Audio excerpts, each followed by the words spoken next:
and it's cost you virtually nothing, right? Because it was just trim. So that's a good one. I'd be interested to see what the inside of your freezer looks like. You know? Jars of empty pickle juice, some bags of pork fat. Yeah, some bear grease. Yeah. Welcome to the Wilderness Wavelength Podcast. Check 1, 2, 3. Hello, hello, hello. We're back, an episode of the Wilderness Wavelength Podcast. My name is George, and joined by our favorite guest, Scott Sunderwald. Welcome to the show, Scott. It's great to be back, man. Hunting season officially, rifle hunting season officially here. Yeah. You been out? I was out twice Yeah. and trying to find deer, and of course, you see everything but. So saw a grizz. I thought it was a black bear, and went after it for a bit, and then I was like, "Oh crap, it's a grizz!" That I got within about 100 yards and had to abort. We saw a big black man. It was the biggest black bear I've seen out at Emerson Lake area a couple weekends ago. Oh yeah, and not super scared of us. We were just driving down the road and we saw it down a little side road, and then we backed up, came back, and it was still standing there kind of watching us, and then galloped into the trees. Yeah. So yeah. Well, they don't get hunted, right? So they're not afraid. This thing wasn't afraid of me at all. And so I got back to the truck, and then I did a squeal on my rabbit in distress call. Okay, yeah. Oh, See that if it got come his back. attention Yeah. big time. But yeah, no, and I've seen moose, and as we discussed, I think it's a really poor grouse year this year, unfortunately. But I think rabbits are going to do all right. Okay, yeah. Yeah. This episode, we're getting into meat, wild game, cooking techniques. And then, man, you sent me a big list of animals we'll talk about. I guess we could start back in Germany. You growing up, was that wild game a big part of your childhood? Your parents have it on the table all the time? Or? Well, it's interesting in Europe. If you go to a fancy restaurant, the most expensive thing on that menu is a deer steak. So that's what the kings ate back in the Middle Ages, and it was the king's forest. So that mentality is still there, right? Yeah. So then it's funny when I came to Canada, it was deer, that's redneck food. That's for trailer trash. And I'm like, no, That's in a the European world, it is the prime meat that everybody yearns for, right? You have a deer steak on your birthday because that's the only time you can afford it. So, Yeah. So when I tell my German relatives that I eat deer and moose and elk every day, they think I'm living high. The podcast, I think, let's get into this right now because I think this will kind of feed into a lot of what we're talking about. But the podcast question of the week this week was, what is your favorite wild game dish? Some pretty interesting dishes came in. I'll just go through a few of these. But Tricia said moose meat, meatballs and spaghetti. Reels said oven roast potatoes and veggies with deer sausages. Dean said stuffed moose heart. Todd, elk, salmon, and moose in that order. Moses said grouse tacos. Matthew Ritchie, he said elk back straps fried in butter with salt and pepper. Jeff said venison shepherd's pie. Crystal, moose sausages. A lot of moose coming up on this list. Do you have a favorite wild game? I don't know. That's making me hungry. Just listen to that. We're going to be drooling here by the end of this thing. I was thinking I have some elk sausages in elk pepperoni in the freezer just before you got over. I should have thought those out because that would have been a good thing to snack on next time. Yeah. Yeah. Do I have anything favorite? That's a tough one. I think it depends when and where I am. I love to cook if I'm backcountry camping, to take chunks of deer meat and just cook it on a willow stick over the embers of a fire with salt and pepper. Yeah. I mean, that's fantastic. Yeah. But then, meat like the shanks of a deer, which everyone thinks is garbage, or most people do, man, they make the best roasts ever. Yeah. And deer shank roast, when you come home from work on a cold night, it just falls apart. Yeah. It's tender, it's juicy, fantastic. So yeah, I mean, and a good moose steak. I mean, moose is fantastic. I'm not surprised that people are prizing moose and elk up there because really good meat. We had a message in from Marcy too. Says she hasn't tried wild game yet. There's a few comments that came in saying like they haven't tried wild game. They're worried about the gamey taste. Like that's something that comes up. Do you hear that when you're talking to people? Like they won't try it because it's too gamey, or there's different meats people won't try because they're too gamey. Yeah, for sure. That's a really common response from people. Gamey's a funny word. I mean, gamey on one end can mean it doesn't taste like pork and chicken and beef, right? It might just be different. Yeah. But usually when they say gamey, I think something's gone wrong in the meat prep. So, I mean, think about it. You hunt. Imagine you get a guy, he shoots a buck, it's in the rut, he gets the musk from the tarsal glands on the meat, he ruptures the intestines and stomach with his knife because he doesn't know what he's doing. Then maybe it spikes to plus 25 during the day, and now he's got the heat and the flies and the hair and the blood, and now he's serving that up to his friends, and they're like, this tastes awful, right? But really, you could do the same thing to a cow and it would taste horrendous. Yeah. So a lot of it is how you prepare the meat. And I really think that that's what people mean by gamey, is something's gone wrong.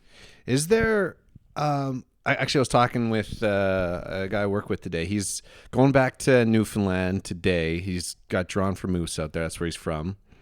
So he wants to get a moose this week or next week because he's saying you wait too long, when they get in the rut, then like the meat's no good. You come across that issue before? Yeah. You know what he's talking about? Oh, yeah. Totally.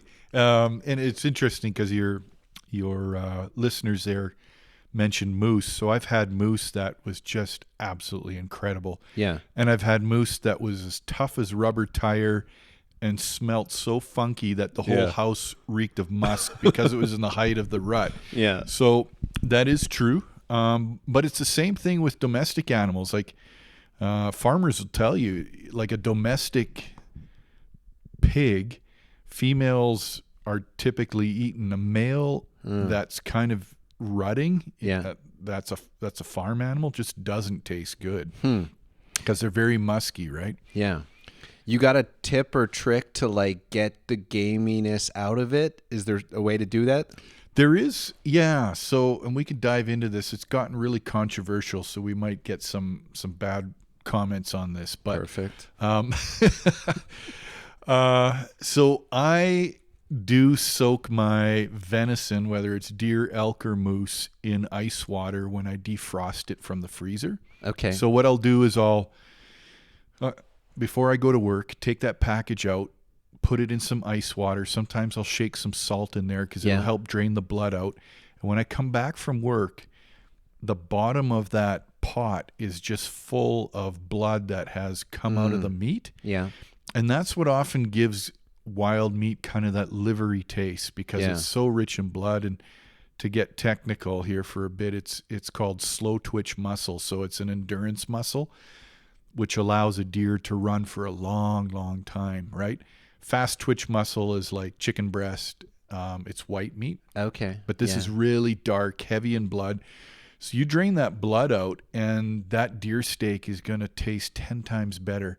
And you pat it dry, brush a little bit of canola oil, throw it on the barbecue or whatever you're doing in the roaster. Yeah. And I tell you, it makes a huge difference. But the reason it's controversial, a lot of guys think, it's wasting some goodness from the meat. I'm like, well, I'm not really on a survival challenge, I don't need to be drinking this blood on the bottom of the bowl. It works for me, and when I feed it or give it to people, they're like, this is the best deer I've ever had, right? So are people saying that like you're taking out the vitamins and stuff out of it, or is that like there's a bit of that. They think that some of them I think are really into this purist idea. Okay. And look, if I was on a survival trip, I'd eat it all. Right. But if I'm trying to serve up something that's really tasty, get the blood out of the meat, and it'll just taste that much better. You brought something in. I think we should dig into this because this is kind of part of the tenderizing. I've never seen anything like this before. So this is called, sous vide? Sous vide. Okay. Yep. It looks like it's a giant cylinder with like some kind of diamond on the top of it. Yeah. Looks like a little cannon. Yeah. Yeah. Yeah. It's crazy. So, It's fairly new to me as well. Like, I think I got this about 5 years ago, and more hunters were talking to me about, do you use sous vide? And I was like, what are you talking about? Yeah, when you were bringing it up, I thought it was like some kind of knife or something. Yeah. So, I mean, you're familiar with what a slow cooker does, right? Like a crock pot. Yeah. But a crock pot actually cooks everything thoroughly through. And what a sous vide is, like this wand, if that's what you call it, or tube. A little plug-in wand. It's a plug-in wand, and you stick it in like a pot. You don't need a stove top at all. And you can program the temperature, and what it does is it makes a hot bath for your meat. And so cuts that are typically tough, like elk and moose, are fantastic in sous vide. Yeah. Don't do deer. Deer's already so tender that it turns almost mushy, livery. Okay. You know, when you've eaten liver and it kind of has that mush to it. Yeah, don't sous vide your deer. But moose and elk steaks, even the rump steaks, put them in a Ziploc bag. It has to be BPA free, which means you're not going to get plastic molecules. You know? Right. And then in that hot bath, again, you do this before you go to work. You come home for supper, pull them out. They're ready to go. All you need to do is 2 minutes in the frying pan on high heat. Yeah. Get a little bark, a little sear on that meat, salt and pepper. Beautiful. Like, we're talking medium rare cooked. Yeah. But all that connective tissue and fiber has broken down so that you'd swear you're eating like backstrap or tenderloin. And even if you're not a hunter, you can buy sous vide and then go to the store and buy the cheapest steaks you could find, like round roasts, and turn them into super tender cuts. So, yeah. And in fact, I believe you've eaten sous vide. You just didn't know it, because restaurants use it. Okay. Because they can have the steaks simmering for hours. Right. And then when a customer says, I want a steak, they just pull it out, throw it on the grill real quick, and it's ready to go. What's a sous vide go for? Like, how much for something like that? I think this one here cost $100. They're not that bad. Put it on your Christmas list. Yeah. Cool. Yeah, especially for moose and elk, it's a game changer. Yeah. Wow. Yeah. There's so when you're hunting, are you processing the animal yourself for the most part? Like, you're making the jerky and the sausages. Like, are you doing that all on your own too? Yeah, absolutely. And we can dive into, does hunting save money? Yeah. Let me say, number one, if you want to cut cost, do the butchering yourself. Because I know guys who've spent a couple $1,000s on getting an elk butchered and turned into sausage. I'm like, couple $1,000, I could go right now to the meat section and buy some pretty nice T-bones and other things. So I'm definitely a do-it-yourself person. We get the kids, even the grandkid out there grinding meat and making sausages and cutting steaks and packaging, and put some music on. What kind of tools do you need to make that happen then? Like, if you get a deer, you don't need too much to process it then? No, just a good butcher knife and a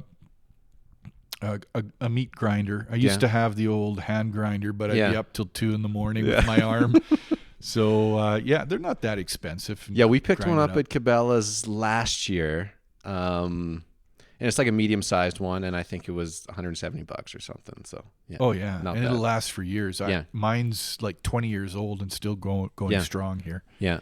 What's your method for sausage making then?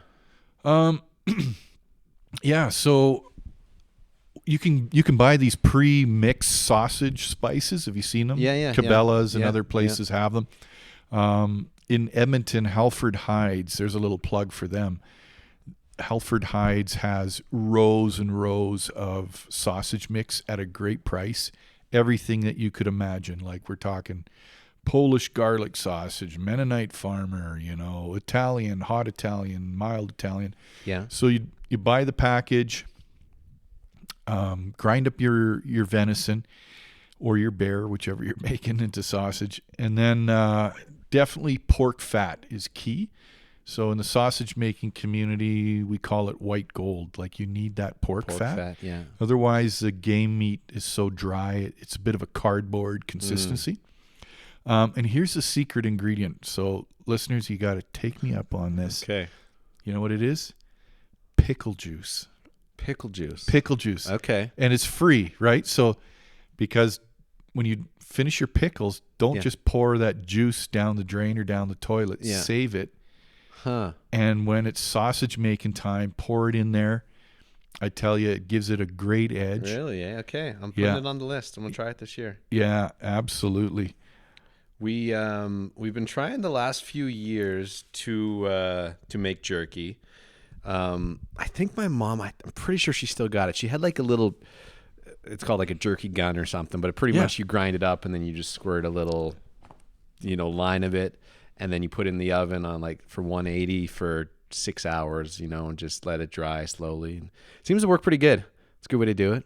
Absolutely, Yeah. man. Yeah, because in the early years, I was cutting up nice steaks and roasts to make my jerky, which was really a big waste because the jerky gun, and if you've had big Chief jerky from the gas station, it's the same thing. It's ground up meat. Yeah. You mix your spices, put it in the jerky gun, put it on the dehydrator, and then I like to run it through the smoker for an hour or two, depending if you like that smoky bacon flavor. Yeah. I just want to go back to sausage for a second because back in the day, you used to be able to buy pork fat from the butcher for like $1 a pound. Okay.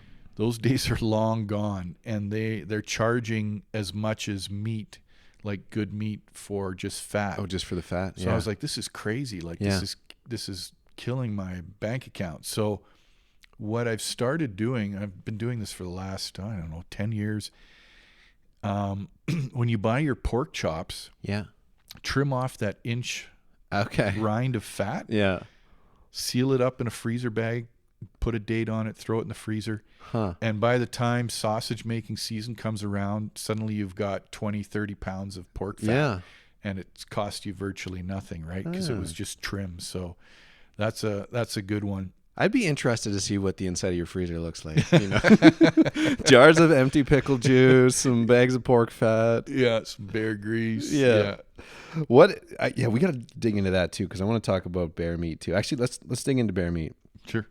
That was something I was talking with a couple guys about that today, because bear meat is kind of one of those ones where people have pretty strong opinions about bear meat, whether it should be cooked super long, but just like the taste is like something. A lot of people, I'll never eat bear.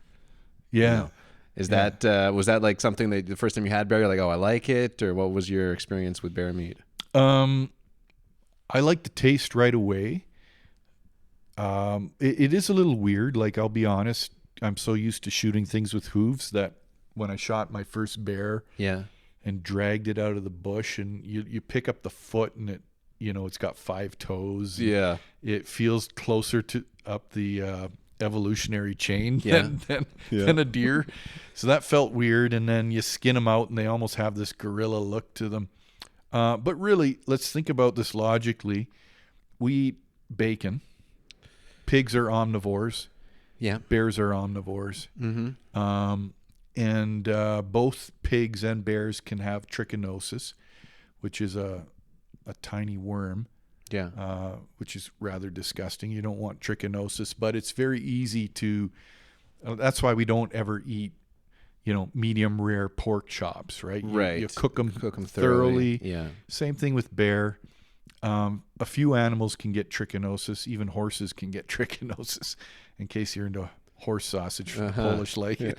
But anyway, so bear meat is actually very tasty. It tastes a lot like beef.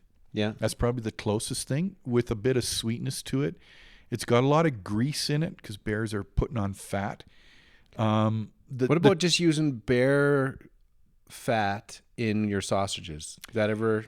Yeah, I guess I do a bit of that because I do make a lot of bear sausages, but bear fat can get rancid pretty quickly in the freezer. You've got a best before date of 3 months on a bear. So when people say I ate bear and I didn't like it, my guess is one of two things.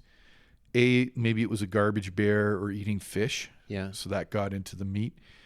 Or two, maybe that meat was sitting in the freezer for over 3 months, and it goes from being the best game meat you'll ever eat to being kind of funky tasting. It's like a pork chop that's been sitting in the freezer for a year. 3 months doesn't seem like very long. It isn't long, no. Yeah, like you have to give it to friends, and yeah, away you gotta go, get man. on that. Do you find like, because I know I still got, like I was going through our freezer there last week, just trying to make room for hopefully some fresh meat this fall. And there's a few in there like, oh, this one's from 3 years ago. Do you find like some like old meat, like deer meat and stuff, really goes bad after that?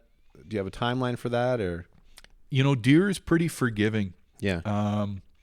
Sometimes you'll get some frostbite or freezer burn on it. Just cut it off. Yeah. Or it'll get a little brown on the edges. You can trim it, and it's usually pretty good.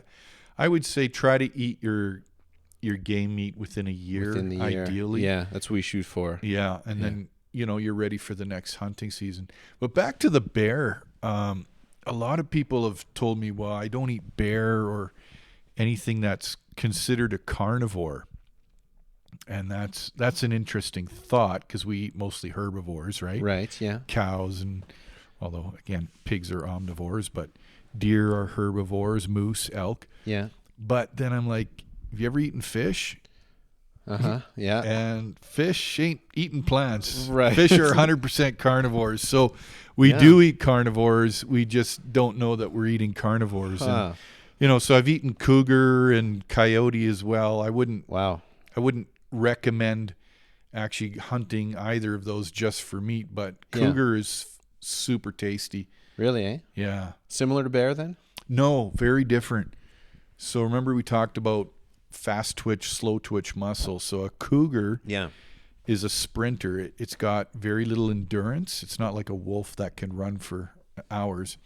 A cougar tries to get its game in a few hundred yards. And so its whole body is fast twitch. So its whole body, when you skin a cougar, it's white meat. It looks like chicken breast. Wow. Or pork loin. Yeah. And it's the cleanest, most tasteless meat I've ever eaten. Really, eh? It was white like chicken breast. Yeah. But didn't even have as much flavor as chicken or pork loin.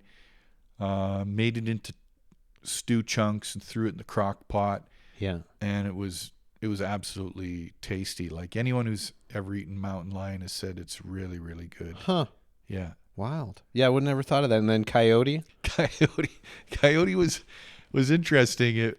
My daughter shot a coyote, and we've always had the rule, if you kill it, you eat it. Right. That's sort of, I hate wasting things on the land. Yeah. And so we're like, are you really going to eat coyote? And I looked it up, and some trappers, very few have ever eaten it, and they all said it was surprisingly good.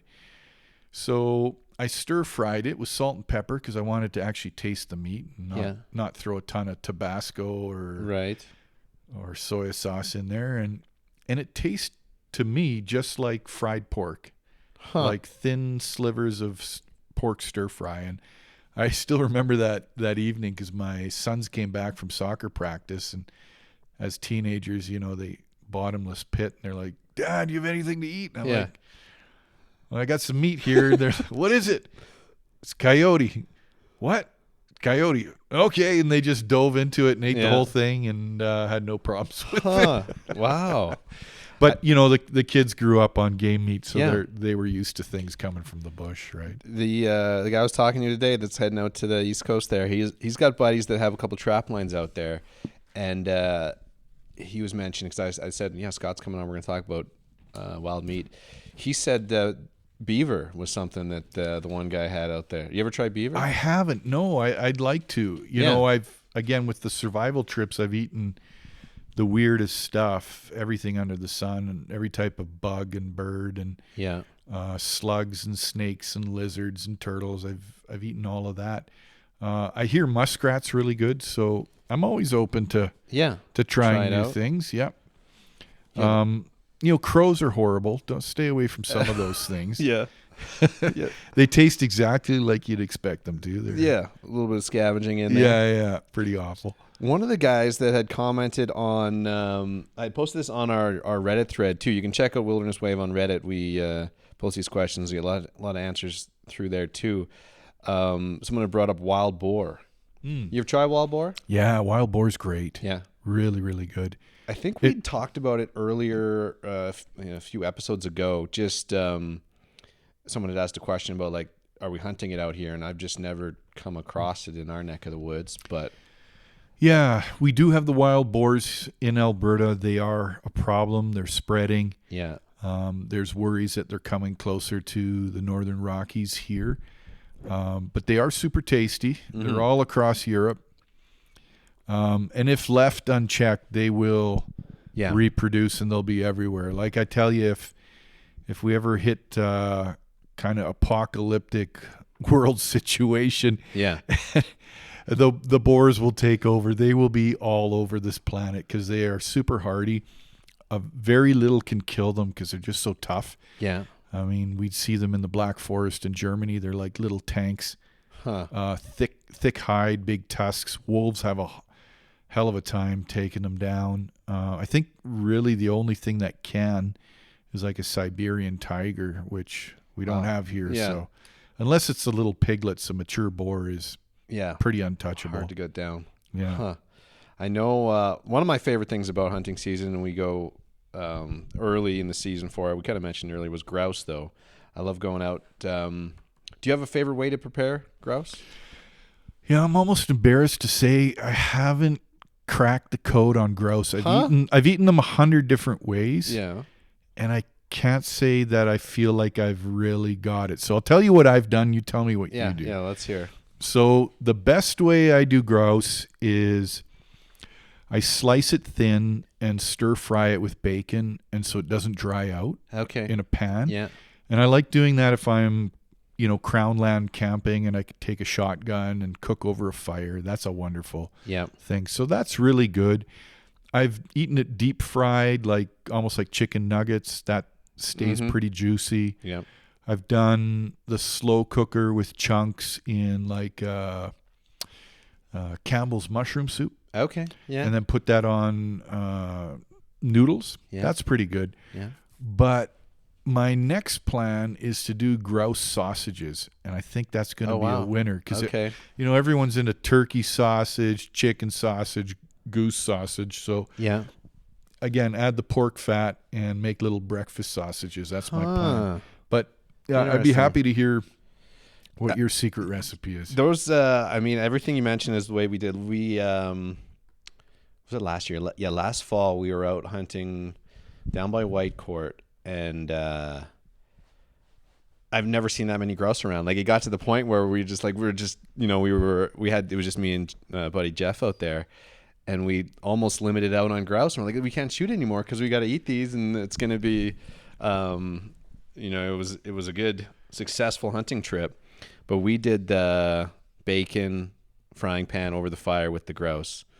Amazing. That was a great way to do it. Yeah. My mom, she does.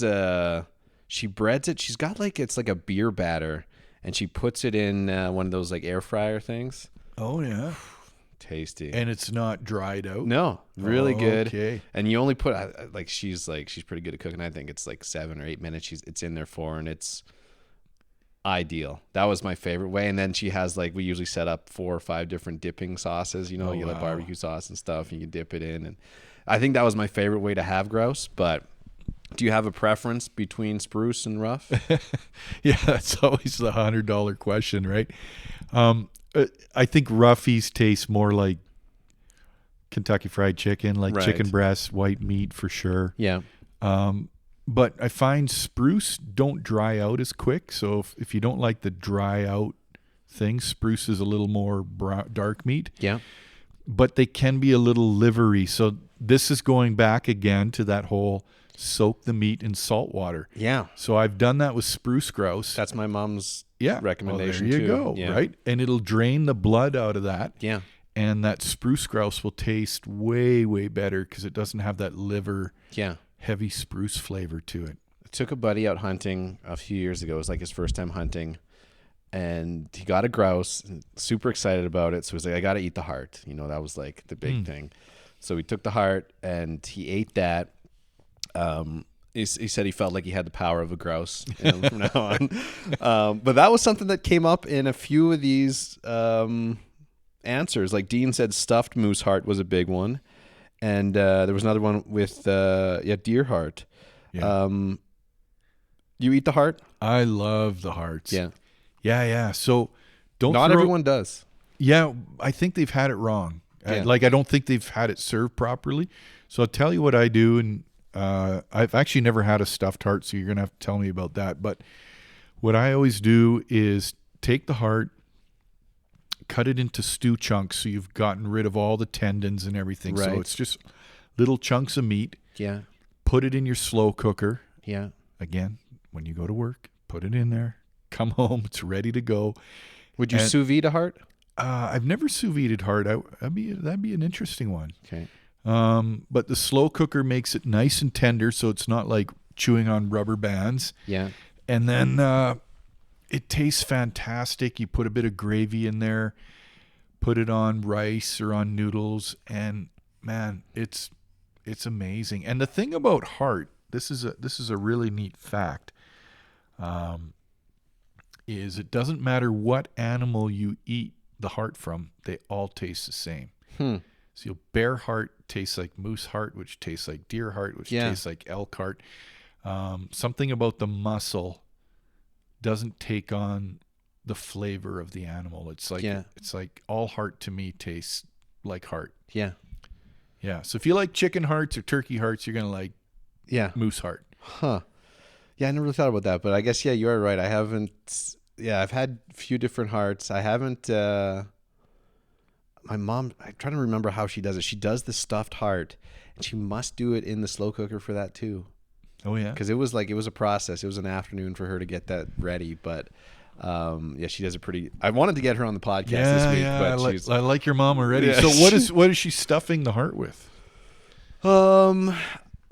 Is it like peppers or rice? Or? How did we do that? I'm just like, so it was a deer heart. My buddy, it was his first deer he'd shot, and so we brought it back, and then we were out hunting the next day. I was trying to get a deer, and my mom said, okay, we'll prepare the heart for him and stuff. So she came back with the stuff. I think it was vegetables. Like it must have been not oven roasted, but slow cooked, and then stuffed it with some potatoes and like some gravy and stuff in there somehow. And it was good. It was tasty. Yeah, hit the that spot. sounds great.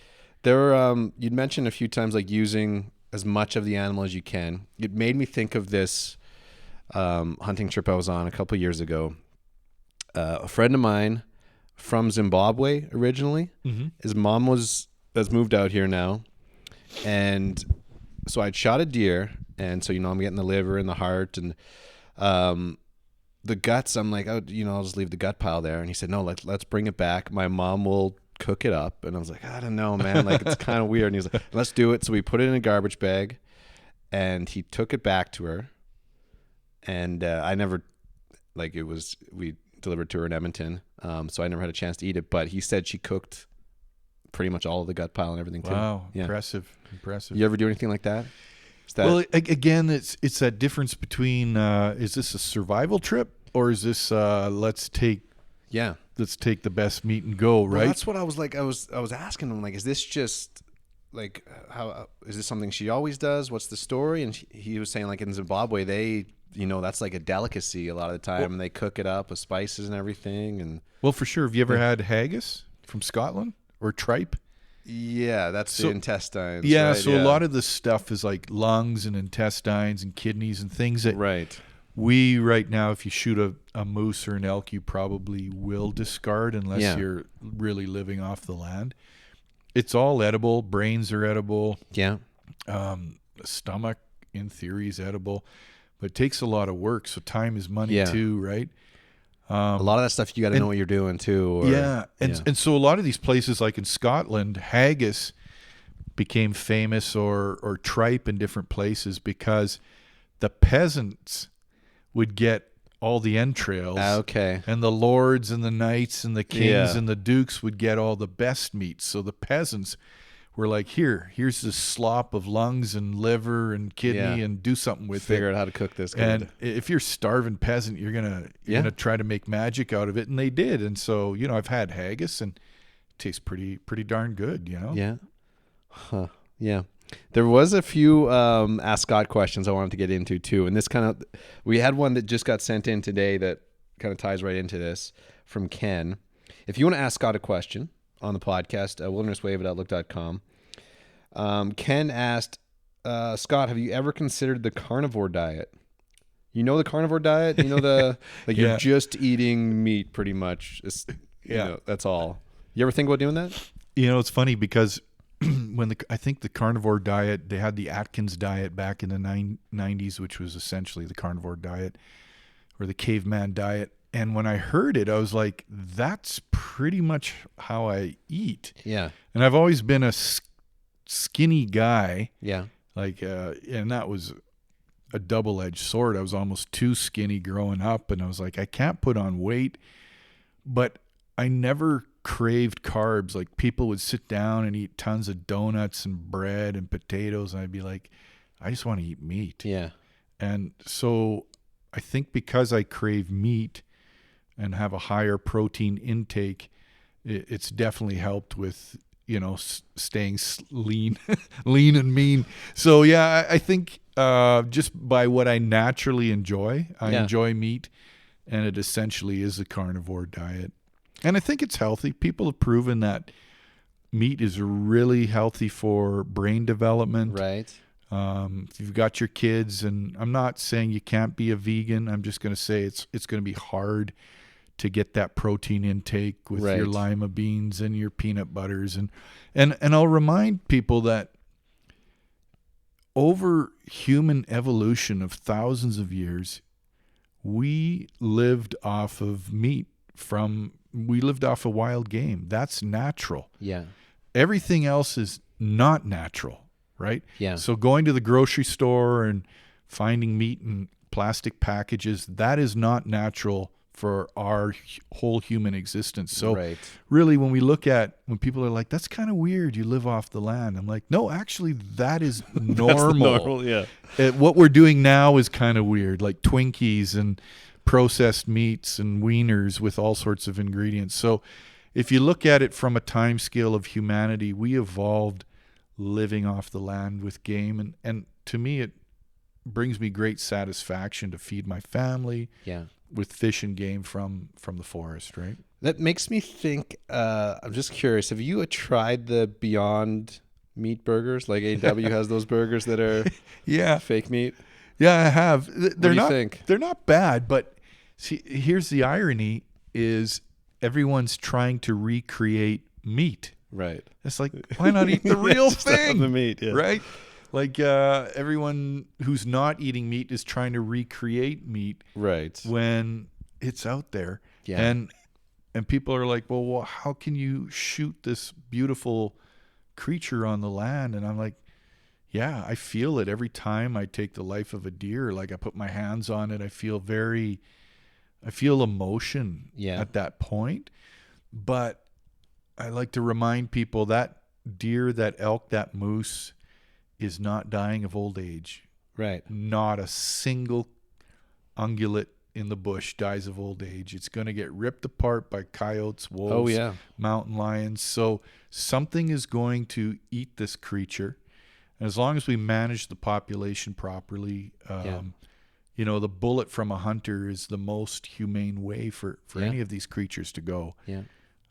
It's like, if you do it right, it's lights out and the animal doesn't even know what happened, right? Yeah. At Northern Rockies Bushcraft, you can follow Scott on Instagram there, because one of the things, we got another Ask God question, but I might do this one a little later because it kind of takes us away from meat. But you talked about the venison shanks you like cooking over the willow tree over the fire. Do you have a favorite way, like other ways to prepare meat when you're out like in the bush? Do you have like... Yeah, so a couple... I don't know if with the shanks, if I told you that I used to think they were junk meat. Did I say that? Yeah, so... what is the shanks? So if you think of when you cut a moose or deer or elk, it's that sinewy bit down at the bottom of the leg. Okay. And it's full of white sinew, and you're like, oh, crap, do we even keep this? Do we throw it in the grinder? It's going to dull the grinder. Yeah. And then if you cut that shank meat off, sinew and all, bag it up, I swear I'm going to convert you on this. You throw it in the slow cooker, and that sinew turns into like a gelatin, which absorbs in the meat, makes it super tender.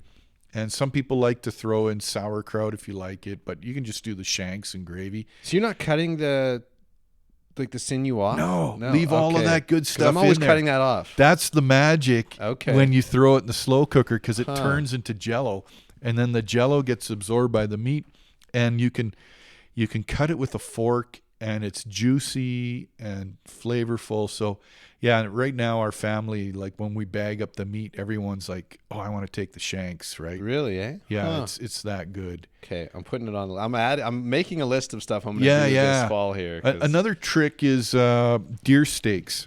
9 minutes, man. 9 minutes for the perfect medium rare deer steak on the barbecue. 9 minutes, you flip it halfway through? Yeah. Don't flip it too many times or all the juices are going to run out. I got a buddy, he says you got to flip it every minute. He's Don't do he's that. probably a good guy, but he's wrong.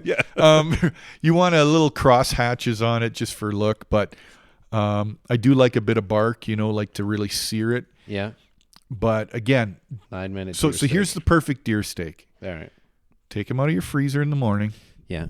Throw them in the ice water. Yeah. Put a bit of salt in there. When you come home from work, all that blood's drained out. Pat those steaks dry so they're completely dry to the touch. Okay. Brush a little canola oil on them. Okay. Salt, pepper, garlic, whatever you like, oregano. Yeah. Throw them on the barbecue, highest heat you can get. 9 minutes. And they will be just amazing. Yeah. They'll be juicy, little bark on the outside, and no gamey taste. They'll be fantastic. Huh. Yeah. Okay. I mean, I like it. If you're listening to this podcast right now, I mean, hopefully you're not too far away from supper, because I'm hungry eating this. I just ate an hour ago. But. Yeah. And on that note, even better than the deer steaks, I hate to admit, is the kebabs. Deer kebabs. You had those? Like you're just doing tidbits, like little tidbits. Yeah. So it works great because you're butchering the back straps and all the prime cuts, but then you're left with bits of like, oh, this is a prime cut, but it's only a little chunk. Right. Yeah. Save all of those up. Before you know it, you've got a whole plate full of really prime kebab meat. This is not like stewing chunks. This isn't full of sinew. It's really good meat. Freeze it and do the same thing. Get the blood out in the ice water. Pat it dry, and this is the stuff I take into the bush when I'm hot tenting or sleeping under a lean-to. You can put it just on a willow stick and roast it over the fire, or if you want to get fancier at home, put it on a bamboo skewer with some onions and pepper. Yeah. And the wife would love that. Your favorite spices, and it's so tender. Again, medium rare. And deer is very safe, by the way, medium rare. You don't get the parasite danger that you do with other critters. It's fantastic. The kebab meat is really, really great. Okay, we're gonna try kebabs, deer steak for 9 minutes. I got that. We talked about jerky, and you got a smoker too? Oh yeah. Yeah. Should I invest in a smoker? I don't have one yet. You need a smoker, man. Yeah. Big one, or you could just use a little one, or what do you got? What do you use? If you want to go cheap, you can get I think it's called the Chief. Yeah. The father-in-law's got the Chief. He let us borrow once. Yeah, and that, it's as simple as it gets. If you want to go a little higher up, I've got the Bradley smoker, which feeds the pucks on a conveyor belt. Oh yeah, yeah. And so you can pretty much walk away from it as long as your little system's working, and it'll feed the pucks in every 20 minutes. But yeah, I use it for fish and sausage and jerky. I've done like Montreal smoked meat. I've done bacon, like all with wild game, of course, and it's fantastic. So, I mean, smoke is great. It helps to cure meat. It keeps the bacteria off. Yeah. And everybody just loves smoky taste, right? If you're a new hunter, you're just getting into it. Like, how did you learn this stuff? Was this trial and error? Did you have a book that you consulted? Like, It was mostly trial and error. Yeah. I remember shooting my first deer, and my father-in-law I shot it with a bow and arrow, and he said, well, I've never butchered a deer, but I've butchered pigs and cows, so let's go at it. And that was helpful. But So many people are intimidated by butchering, and it's not rocket science. Yeah. Take a sharp knife and go at it and cut off the muscle groups. And there's so many good instructional videos that I never had on YouTube. Yeah. But you got your back straps and your rump meat and your Yeah. ground meat. It's really quite easy. You can also save the neck, and it's almost like shanks because of the connective tissue, and make neck roasts. Have you ever done that? Yeah. My mom was big into that too. Your mom's the best. Oh, she's like, she came down last year when I had the deer hanging in the garage here, and she's of the same thoughts you are too. It was like, it's not rocket science, like, okay, make sure we get the tenderloins out. This section here, this will make a good roast. This is good steak. Oh, we cut that one a little wrong. Okay, we'll just throw that in with the hamburger. We'll grind that up and it'll be good. And yeah, like I probably had some steaks that ended up being hamburgers, but that, it worked out fine in the end. So yeah, exactly. Like, you can't really screw up too badly. So what, you don't, if you're starting out, you do a few wrong cuts, you'll learn. Yeah. Worst case scenario, you turn something a little tough, or it goes in the grinder when it shouldn't have, but you'll learn. Yeah. Do 150 deer and it'll be second Exactly. nature. Yeah. What's that was one thing my dad was wondering about too. Like this last few weeks, it's been really warm. And so he's like, you want to let the deer hang for a day or two or three, How do you do that in the warm weather? Do you have a cold enough spot you can store them in, or? Man, that is tough. So yeah, aging meat's a whole science unto its own. So let's dive into that a bit. I find with deer, especially if you shoot a young buck or doe, don't get too worried about hanging it long. Okay. I find even a couple days is all you need with deer when they're young. If you shoot like the buck of your dreams and it's this big old 6-year-old, or the old doe, you're going to have to age that longer. Aging meat should be under 5 degrees Celsius, so ideally just above freezing. Like, the perfect situation for me would be like 1 or 2 degrees. Right. And what you're doing is you're allowing the rigor mortis to come out of that meat. Bacteria is actually breaking down the fibers, making it more tender. But with something like an elk or a moose, you want 10 to 14 days. Really? Ideal. Yeah. Wow. Which is tough. Yeah. Like, because a lot of guys, if you get early season moose and it's plus 20, and you don't have a walk-in cooler, you can't hang that. You're lucky to hang it overnight. Mm-hmm. So what you can do, people forget this, is your fridge is the perfect temperature for hanging meat. Yeah. So what you can do, and I'll mark it on my packages, not aged. So you put it into your freezer packages. So let's say you shoot your moose or your deer, it's plus 20, you can't hang it. Just get that sucker in the freezer. Yeah. Now pull the package out and it says not aged. Yeah. Now you can put it in the fridge. Yeah. For whatever, 2 days, 3 days, 5 days, however, and let the fridge do the aging. And now you got a package of meat. You just need to think ahead. Right. We're going to eat this on Thursday, so I'm taking this out on Sunday, whatever it is, right? Huh. Yeah, I never thought about doing it that way. Yeah. Because you cut it up on like day one.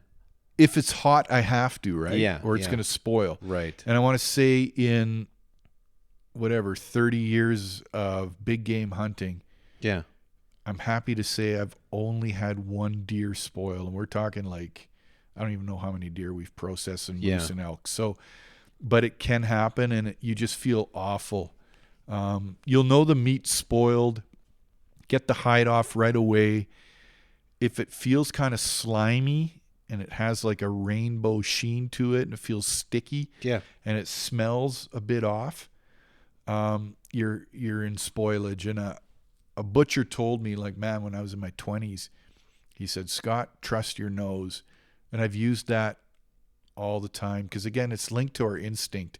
If you pick up a piece of meat that's gone funky and you smell it, your instinct's going to kick in and you're going to know. Oh, yeah. Yeah. If I eat this, I'm going to be sick. Yeah, it's not a question. You're like, it's like, oh, this smells sweet and good, or no, this smells off. And your instinct will know. Yeah. But yeah, you want to age your meat under 5 degrees Celsius.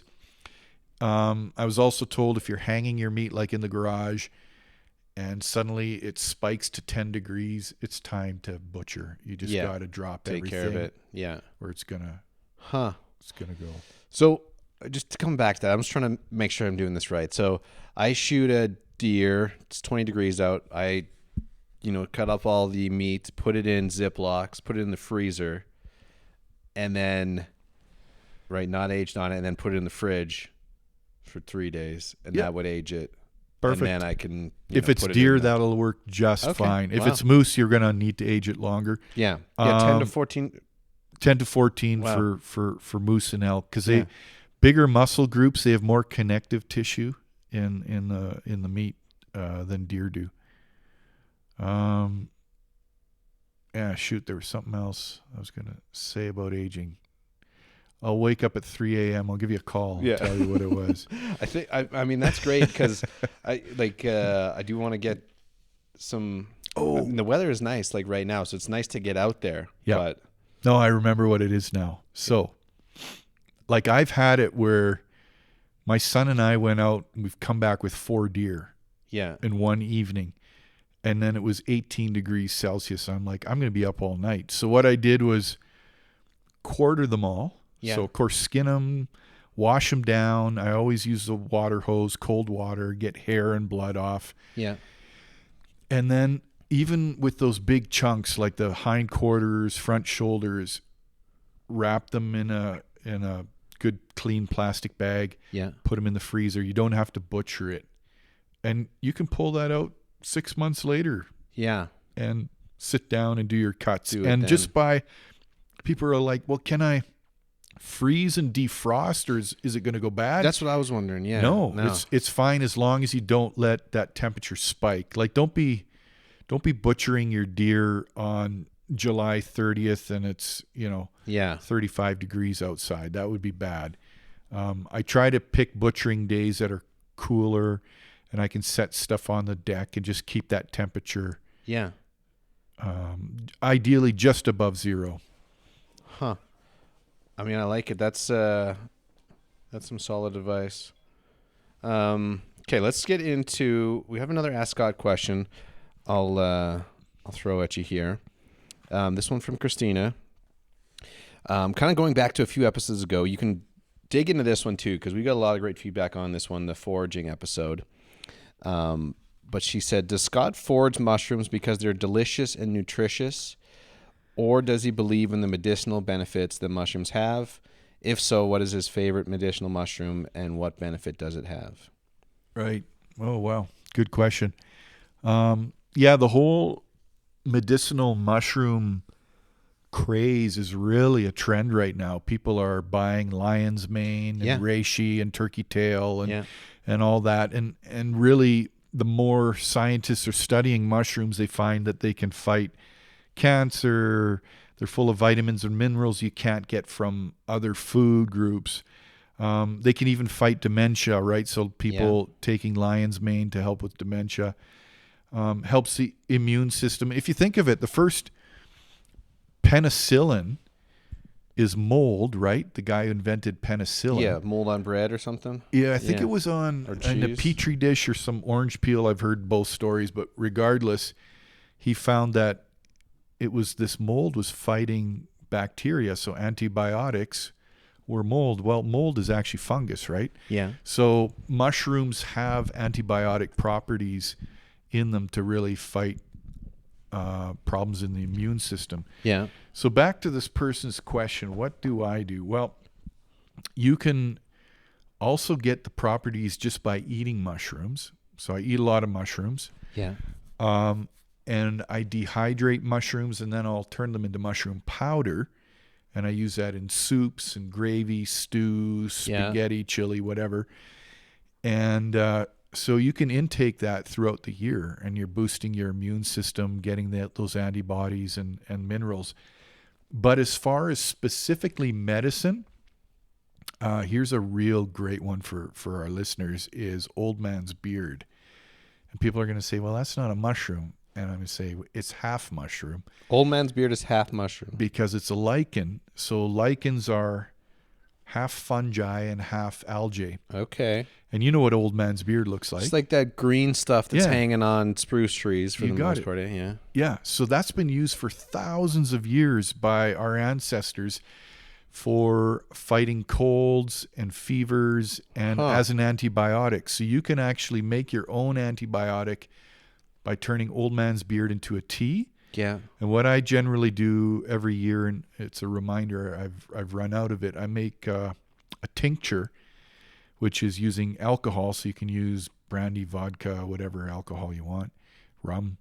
Scotch? Scotch. Yeah. Scotch, no, that's a waste of scotch. Okay. But some cheap alcohol's got to be at least 40%. Yeah. And I'll make tinctures. I'll use old man's beard, yarrow, pineapple weed, willow bark, Labrador tea. And I'm probably forgetting some right now, and I'll make a sore throat tincture. Yeah. So the old man's beard actually adds antibiotics into the tincture.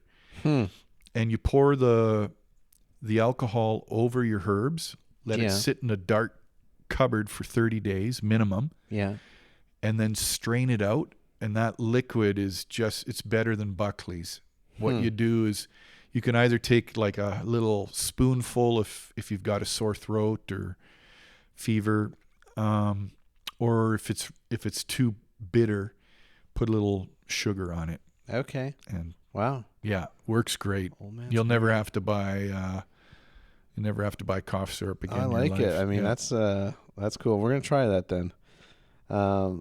Yeah, go back, check out the foraging episode with Scott. This was a few months ago, but dig up that one in the past archive because I think there's some real good ideas in there too. How is the mushroom foraging going this fall for you? Oh man, it's amazing. So it's a big bumper crop. We talked about how grouse go in cycles and rabbits go in cycles in nature. Honey mushrooms go in cycles, and we're on a boom year, so they are out everywhere right now. Honey mushrooms. Like you could collect buckets full in no time. Really, eh? Yeah. They're very tasty.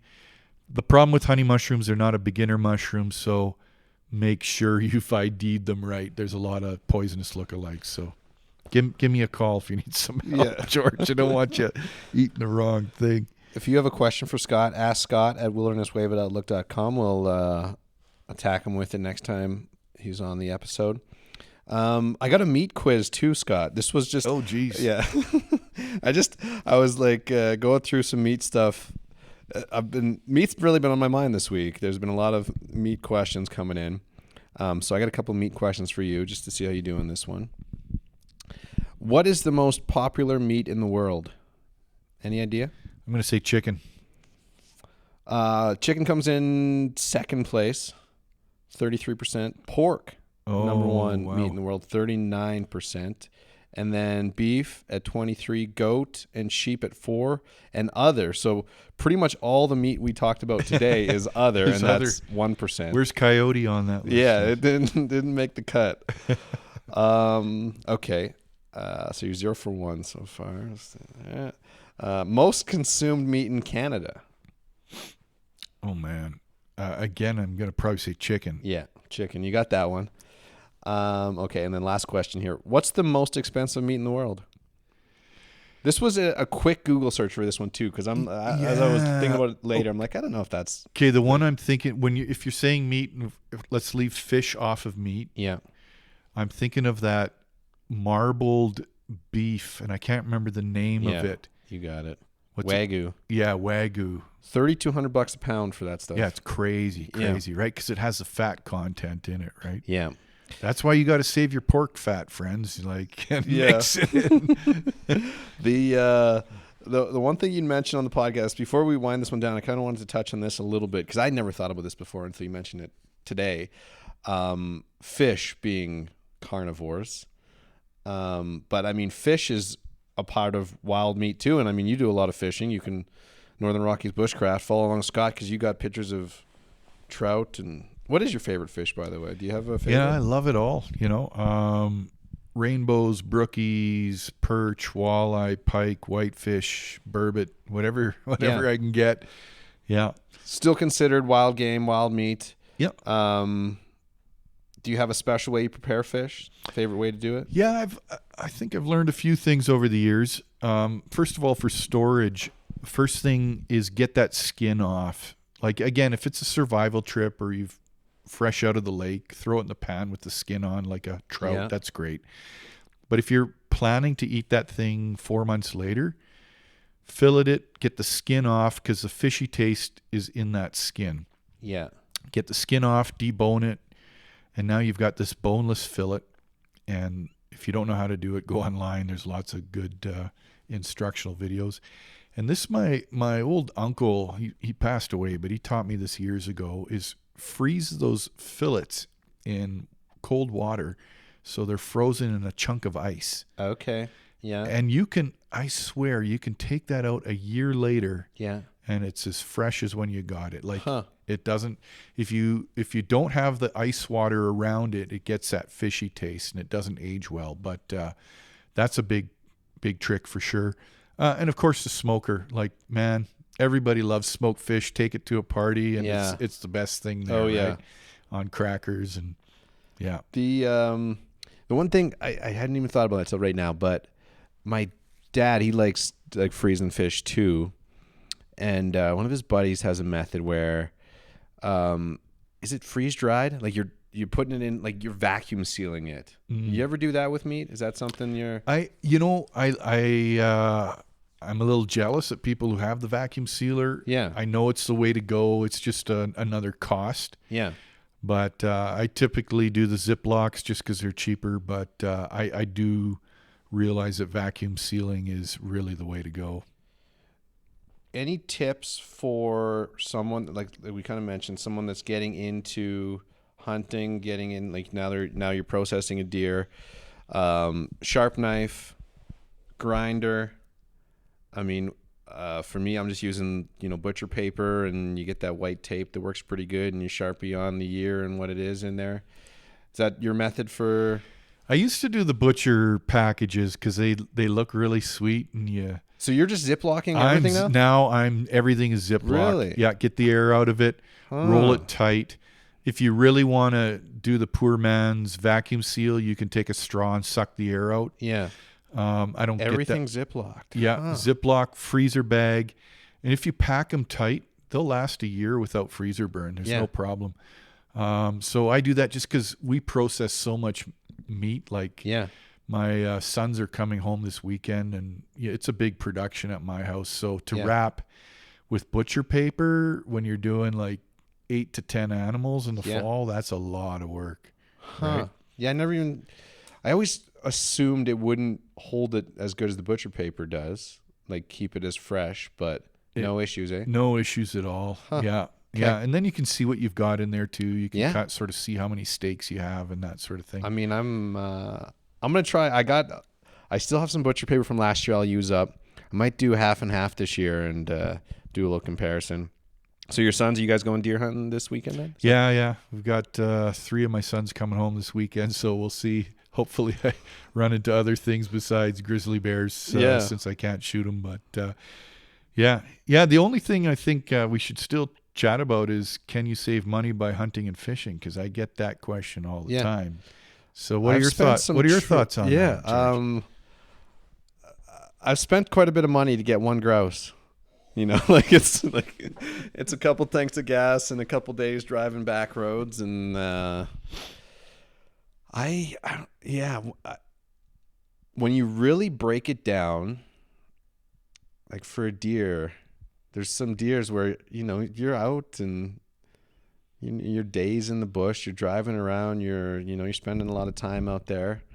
You got your bullets, I mean, the more you think about it, it's not a cheap way to do it. I think I'm still saving money by doing it this way though, and I feel better about it too. Like I feel like I'm able to do it myself. I'm not relying on freezing to stock my freezer for me.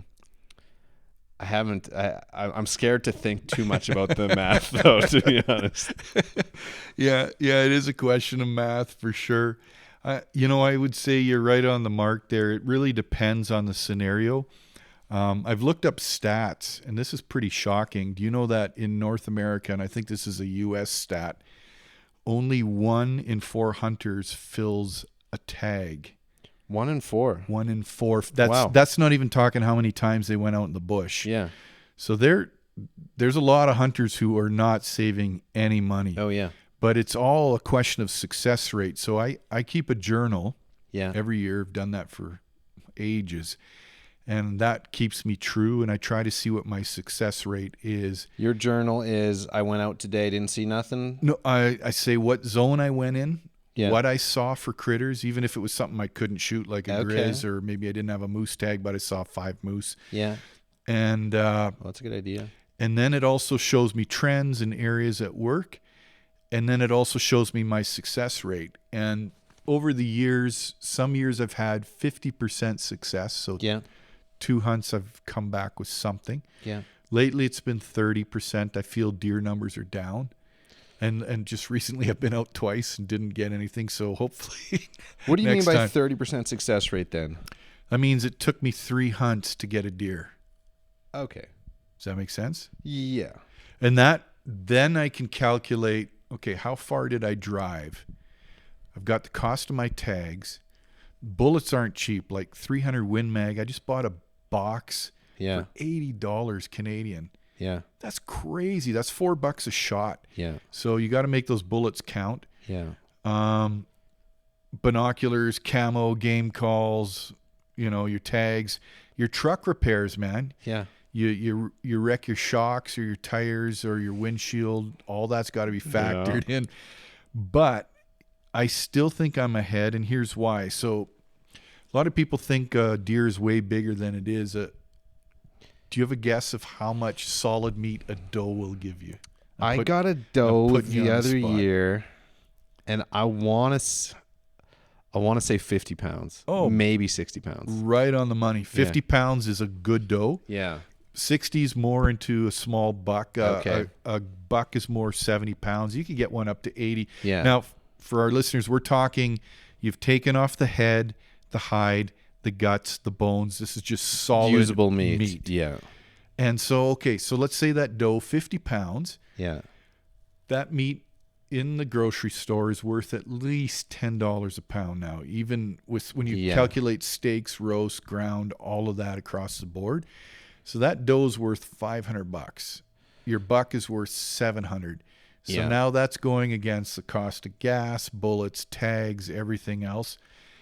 And if you got a family and you guys put away 6-7 deer, well, do the math.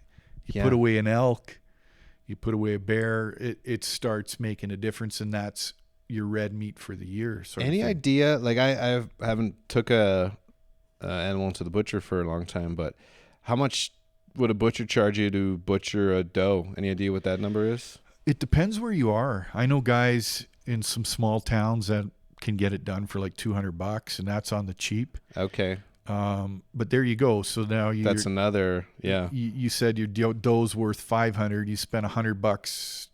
You spent $150 on gas to get it. Now you paid the butcher $200, right? Yeah. So do the math and the bullets and the camo, wear and tear on the truck.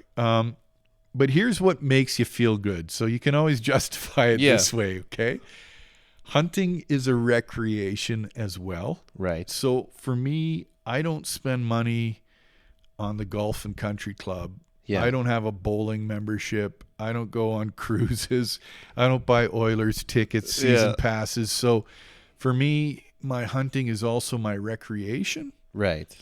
And recreation costs money as well. So even if you have a bad year, you can always say, well, you know what? At least I came home with something. Yeah. Hopefully. Yeah. Whereas, I agree with that too. You go to the golf course, into the bush and, how much do you spend for that day? Oh yeah. And what, you came back? You're probably not even shooting a deer. You're not shooting a deer.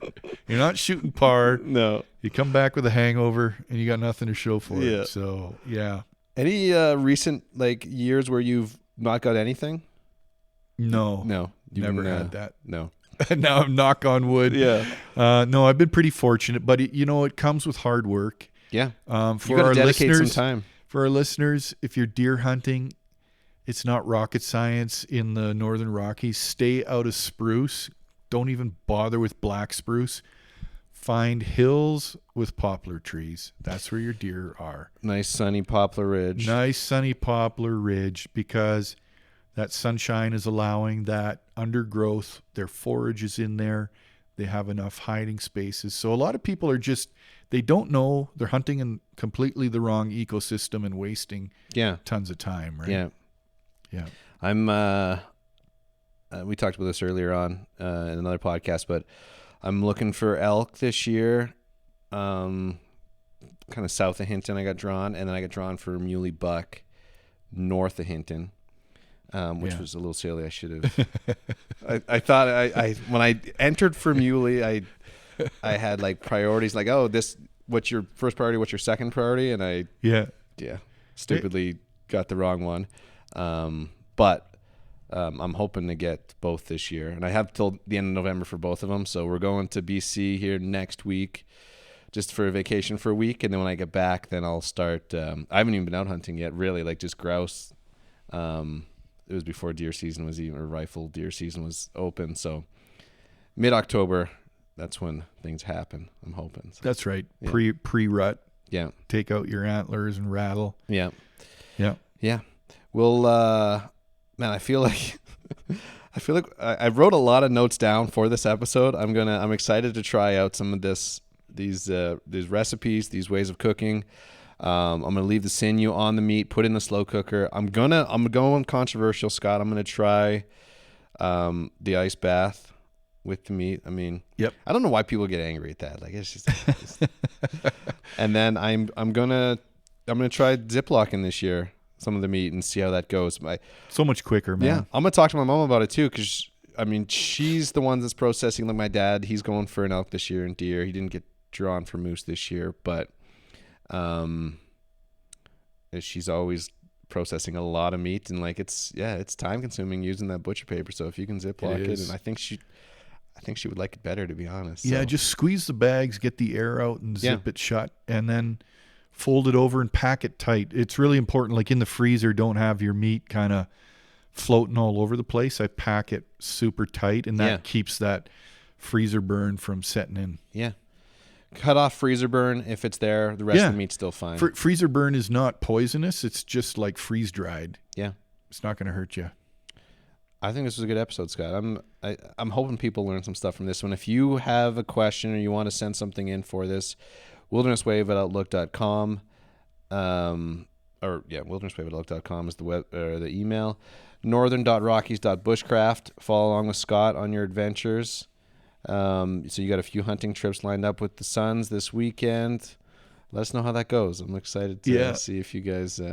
It's always an adventure, man. You never know. It's like gambling, right? That's why it's so addicting, because you have no idea what's going to face you, right? Yeah. When you're going out with like a crew, 3 or 4 people, do you guys all like, okay, I'm going this way, you go this way, you go this way, and when you hear a shot, come running, or? Yeah, it's tough with the crew. I actually prefer to go with just one other person. Yeah.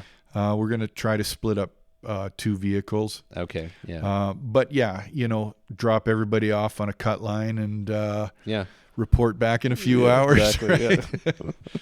Well, thanks for coming on, Scott. Always appreciate it. Man, people love hearing you.